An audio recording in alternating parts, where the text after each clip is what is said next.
Posons les bases pour commencer. Le huis clos au cinéma, c'est quoi ? C'est pour prendre les exemples les plus marquants des classiques comme Fenêtre sur cour d'Hitchcock ou 12 hommes en colère. Ça, c'est côté transatlantique. En France, on a eu Garde à vue ou Le Père Noël est une ordure. Et d'ailleurs, c'est pas un hasard si beaucoup de huis clos au cinéma sont en fait des adaptations de pièces de théâtre. Alors, pourquoi les cinéastes prennent ce risque énorme de tourner en décor unique, de se limiter donc à un seul décor pour tout un film? Déjà, je pense par souci d'unité de lieu, qui va souvent de pair avec unité d'action et unité de temps, mais aussi pour mettre l'accent sur un des outils majeurs du cinéma, c'est-à-dire le rapport entre la caméra et l'espace, et par extension entre l'espace et le temps, puisque dans un huis clos, dès que le spectateur va prendre conscience du fait que le film va se passer dans un seul et même décor, il va vivre la tension différemment. Mais au XXIe siècle, on assiste à deux tendances que je trouve un peu contradictoires dans le huis clos.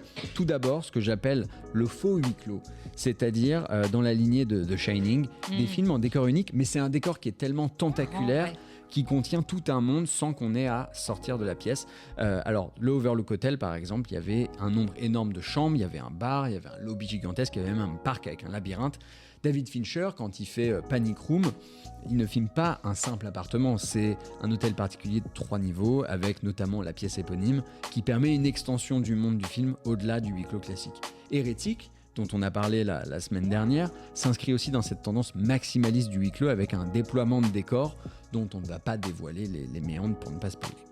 Et puis d'un autre côté, on a au contraire des films réduits à 10 mètres carrés, voire moins, qui en font leur argument de vente. C'est le cas du Choix avec Vincent Lindon qui est sorti le mois dernier, où il était enfermé du premier au dernier plan dans une voiture. Je me souviens plus du modèle, il me semble que c'était une Renault. The Guilty, qui voit son intrigue se dérouler intégralement dans un modeste centre d'appel, ou encore Buried, exercice ultime, Ryan Reynolds, coincé dans un cercueil pendant 1h30. Alors on peut voir dans cette tendance un côté un peu démonstration de force, où la tension ne viendrait plus seulement de dialogues haletants, mais aussi d'effets de style qui viennent pour alimenter un petit peu le suspense.